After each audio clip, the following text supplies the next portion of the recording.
चुनाव मैदान से हटेंगे नरेंद्र तोमर, दिमनी जाने को तैयार नहीं। 20 दिन पहले घोषित हुआ था नाम, लेकिन अभी तक दिमनी नहीं गए तोमर। बीजेपी ने नरेंद्र तोमर को दिमनी से दिया है टिकट। मोदी सरकार में कृषि मंत्री नरेंद्र तोमर नाराज हैं। दावा किया जा रहा है कि वो विधानसभा चुनाव लड़ने को तैयार नहीं है। पार्टी ने उनसे पूछा तक नहीं और दिमनी विधानसभा सीट से उतार दिया, जिसके बाद से तोमर परेशान दिख रहे हैं। वो किसी तरह से चुनाव मैदान से निकलने की कोशिश में भी जुटे हुए हैं। कांग्रेस नेताओं का तो ये भी दावा है कि आखिर में नरेंद्र तोमर विधानसभा चुनाव से हट जाएंगे। अभी तो मध्य प्रदेश में नामांकन प्रक्रिया भी नहीं शुरू हुई है और चर्चाएं हो रही हैं कि तोमर चुनाव से पीछे भी हट सकते हैं और इन चर्चाओं को बल मिल रहा है तोमर की दिमनी सीट से दूरी के चलते। 25 सितंबर को नरेंद्र तोमर को बीजेपी ने विधानसभा उम्मीदवार घोषित किया था।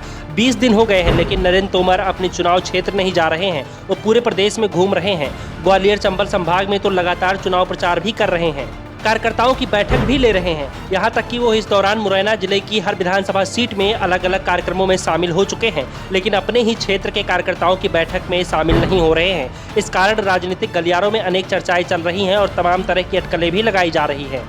केंद्रीय मंत्री नरेंद्र सिंह तोमर का इलाका क्षत्रिय बाहुल इलाका है और तोमर पहली बार दिमनी से विधानसभा चुनाव लड़ रहे हैं। यही कारण है कि यह सीट पूरे मध्य प्रदेश की राजनीतिक सियासत में चर्चा का विषय बनी हुई है। मगर अब सीट से ज्यादा केंद्रीय मंत्री नरेंद्र सिंह तोमर की चर्चा हो रही है। अब सियासी गलियारों में यह चर्चा तेज हो रही है कि केंद्रीय मंत्री नरेंद्र सिंह तोमर टिकट से नाराज हैं। उन्हें पूरे प्रदेश का कद्दावर नेता माना जाता है। वो सीएम की रेस में भी शामिल है। विधानसभा चुनाव में उतारने के बाद कयास यह लगाए जा रहे हैं कि पार्टी ने उनके कद को छोटा कर दिया है, इसीलिए वो विधानसभा नहीं जा रहे हैं। तोमर समर्थकों का कहना है कि अगर उन्हें मात्र चुनाव लड़ाया जाता तो बात दूसरी थी, लेकिन बीजेपी ने 3 केंद्रीय मंत्री सहित 7 सांसद उतार दिए हैं, जिस कारण से तोमर नाराज हैं। अगर दिमनी विधानसभा में कुल मतदाताओं की बात करें तो यहाँ 2,25,000 वोटर्स हैं। इन मतदाताओं में क्षत्रिय 65,000, अनुसूचित जाति वर्ग के 48,000। इस विधानसभा में उपचुनाव 2020 में हुए थे, जिसमें कांग्रेस प्रत्याशी रविंद्र सिंह तोमर ने बीजेपी के गिरिराज सिंह दंडोतिया को हरा दिया था, जबकि 2018 के विधानसभा चुनाव में कांग्रेस की टिकट पर गिरिराज सिंह दंडोतिया चुनाव जीते थे।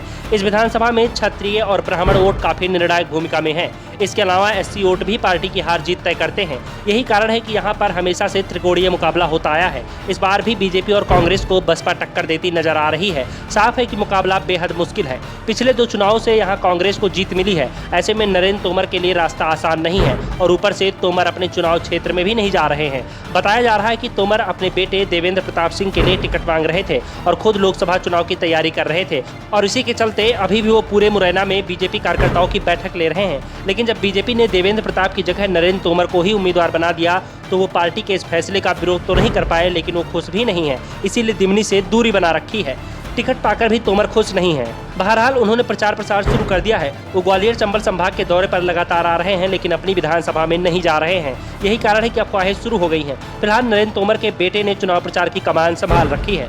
Bureau report, the Navdarpan news.